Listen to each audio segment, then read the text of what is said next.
Hey class, it's Mr. M with another similar triangles application problem to look at. These are like the ones we did in class, but maybe you need another example to help you prepare for your assessment. So here's one. An obelisk casts a 25-foot shadow early one afternoon. At the same time, Alice, who stands 5'3", casts a 4-foot shadow. How tall is the obelisk? If you're not familiar with obelisks, they are large structures, basically towers, built by the Egyptians initially, usually made out of granite. The Washington Monument in Washington, D.C.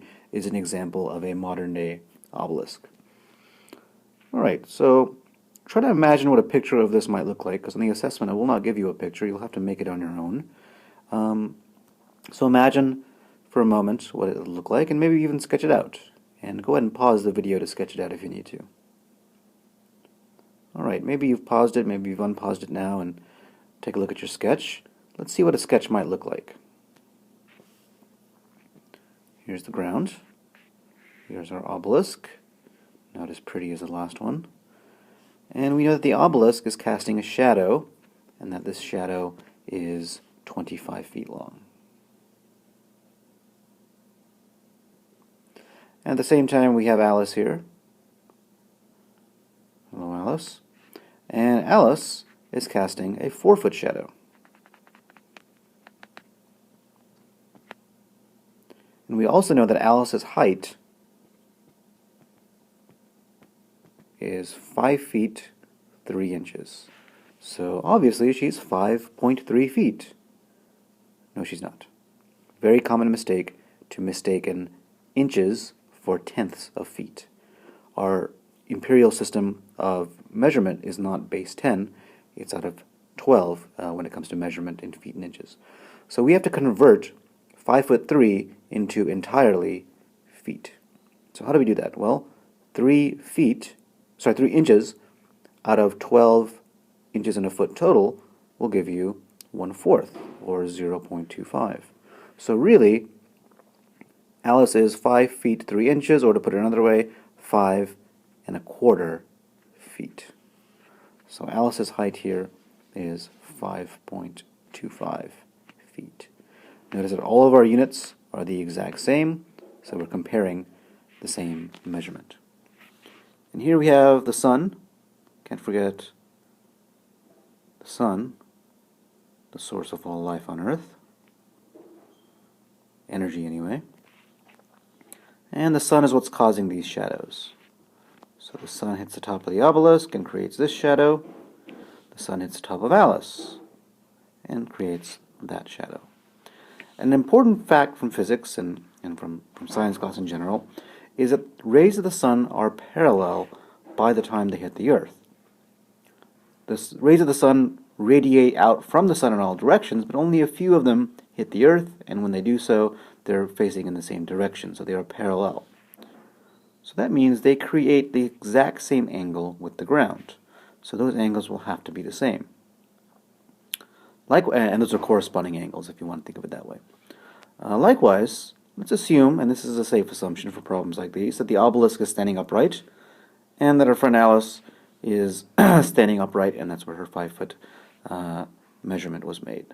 Just to reiterate, that's 5¼ foot. Well, you can start to see what's happening here.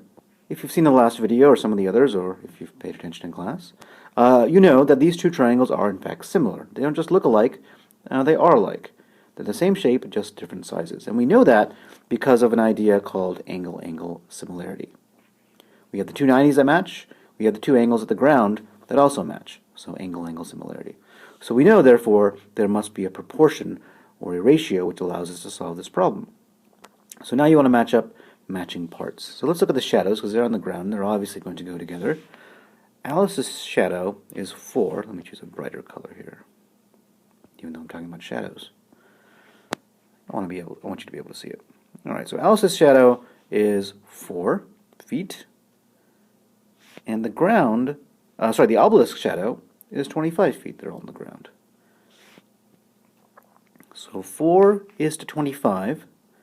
Small triangle to big triangle, and since we've just established they're similar by angle-angle similarity, we know that a similar ratio must also exist.